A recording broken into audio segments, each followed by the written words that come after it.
Hello, everyone. Today I will talk about how I got into astrology. I've been into astrology for about 20 years now. I'm in my mid 40s, but how did this journey begin? And I'll go a little bit into the evolution of my interest in astrology and my involvement in it. But going back to the very beginning, I was about 24, I think it was 24 years old, and up until that point, I did not know very much about astrology. I had very little exposure to it. I only knew that there were 12 signs, and from reading the newspapers, that I was Aries sign. What that meant, no clue. So when I was 24 years old, I was at a bar in downtown LA. And at the time, I was pretty social. I was going out a lot. And at this bar one evening, someone came up to me, an old man. There was an old man. He came up to me and asked me, "Hey, what's your sign? What's your birthday?" I told him, "April 7th, Aries." He came back with, "I'm April 14th. Aries don't take no bullshit." And he walked away. And I'm thinking, what the hell was that? Like, I'm trying to make sense of it. You know, I don't know much about astrology other than what I told him. I'm Aries. There's 12, that's all. Apparently he knows something about this. Maybe, perhaps, just by looking at me, he could tell. I don't know, possibly. That was a possibility in my mind. Like, could he tell that I was an Aries? Naturally, maybe he was guessing something else, but I don't know that he guessed, but that was the conversation.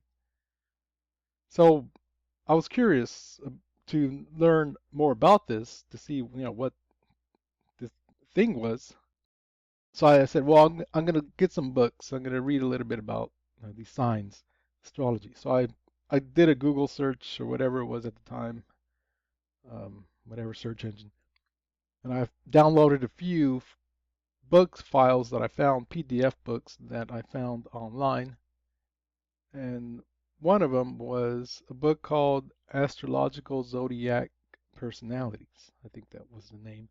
And this is Western astrology, Western sun signs. That's what we were talking about. So, Astrological Zodiac Personalities was a free PDF file. It was pretty long, and it began, with going through the list of the 12 signs and their descriptions, and then it had other things like how they match. So I'm reading this for the first time. So Aries is the first one that's naturally it's going to interest me, the sun sign Aries. So I read it, and I'm trying to see if this is accurate. Does what it says does it apply to me? It somewhat did. I have to admit it did. It did apply to me.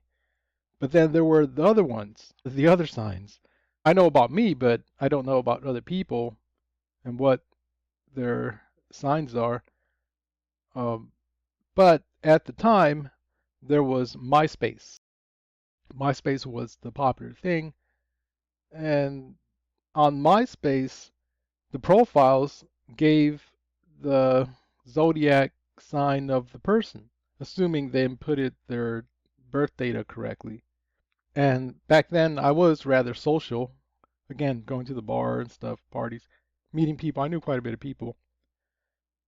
And so what I did was, as I read the zodiac personalities, I went and found people whom I knew that their MySpace profile said their sign, again, assuming that it was accurate. So as I read the signs, descriptors, I would go and see, which friend of mine is this sign, and does it apply? And I do recall seeing a coincidences or seeing that it was matching. I do remember that, okay, now this is kind of working.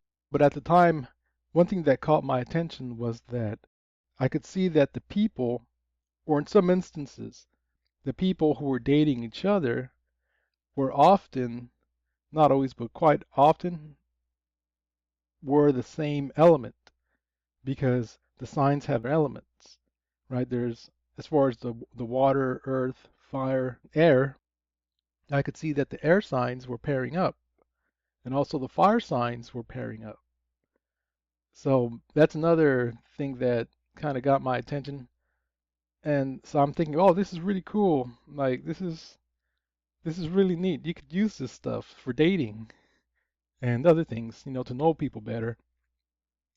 So I got really into it. Well, I got into it, not really into it, but I got into it such that I read the book and I would research and I would talk to people about it. Some of my friends, oh look, I discovered this astrology thing. It's pretty neat. You can kind of know people better. You can see who's dating and who not to date, whatever they get. Because zodiac personalities also gave like the relationship dynamics, like this sign is good for that sign, or how this sign relates to that sign. So that was all cool with me. Again, I was social at the time. You can make use of this dating and stuff. And it didn't really go beyond that. Um, well, it did, but at the time, my interest in astrology was casual. It stayed that way for a long time. I remember it wasn't very long that I discovered Vedic astrology because for like half a year or even a year, I don't know how long it was, I knew about the sun signs, and that's was fun. That was great for me. That was a big revolution, Western sun signs. And then I learned about rising signs. So learned about rising signs.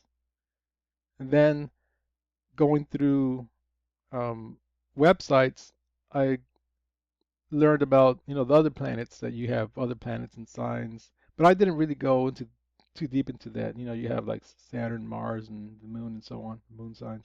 But I didn't really go too deep into that. I was happy with just the sun signs. And it's something that I would do just every once in a while, like once a week or twice a week. I would just look it up, do some research, see who's who, and I would talk to people about it. Hey, what's your sign? It was fun.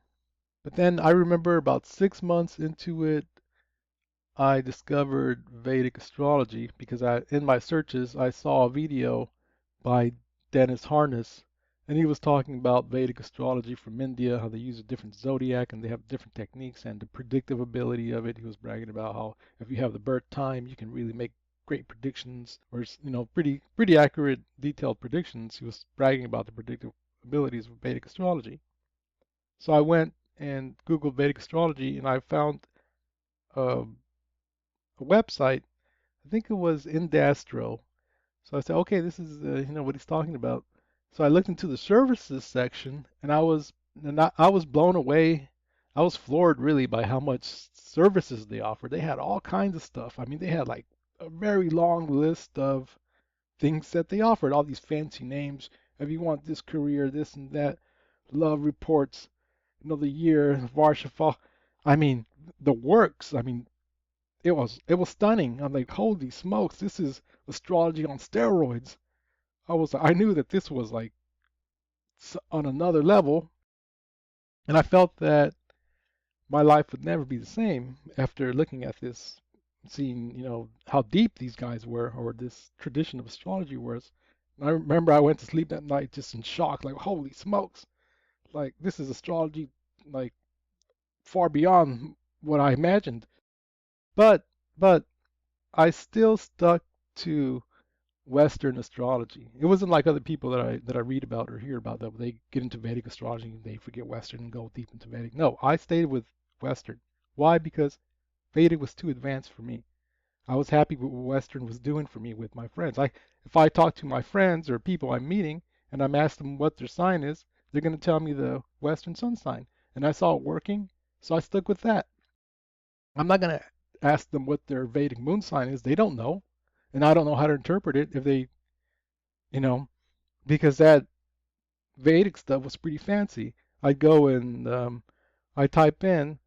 What I would do is I'd go to Indastro and type in my information or other people's information. You would get this report, and it was pretty damn amazing. But it's nothing that I could do on my own, right? The Western sun signs, I could do that on my own. It doesn't take too long to memorize the 12 and their meaning, and you kind of meet people how they are. That was good for me. But that Vedic stuff, that advanced stuff, I'm not going to be doing that. I'm just going to read the report and leave it at that. So, at the time, the two websites that I used was for Western was 1-800 Astrology, and that gave you a report with the Western stuff, very basic report. It did have quite a lot of information actually, and a lot of it was based on, well, the bulk of it was based on aspects. That was really fun. It's still fun. I mean, I still like it. I mean, it was great. And then for the Vedic stuff, I'd go to Indestro and get that report a little bit more, a different perspective. And I used Indestro for about 6 months before I realized that all the information that was being given by Indestro was based on the nakshatras, and which I had no clue of. Now, if you go to Indestro, it's completely different. I mean, it's not the report that you get is not the same. It's evolved over the years. And those reports were incredible. They were amazing. Like, man, I was blown away. I was showing my friends, hey, look what this says. Oh, we were blown away. It's like a life template, all these incredible stuff, details too. There were some problems that I didn't understand, or some things that I misunderstood that I came to understand later. And one of those things was, again, the nakshatras, that everything that they were saying were based on the 27 nakshatras. So when I realized this, I said, okay, well, you know, hey, the nakshatras, this is the nakshatras. It's a great system. And for many years, up until my early 30s, till I think I was 32, my interest in astrology remained casual, in that every like week or every other week, I'd go and look at some horoscopes or read stuff. I would look at my daily horoscope in Destro. It was a very casual thing. I didn't go crazy about astrology back then. All through from the age of 24 up until 32, once in a while I read a book once in a while. But that changed around the age of 32. That's when my interest in astrology increased substantially, or there was a big shift in my involvement in it. But that's a story for another time.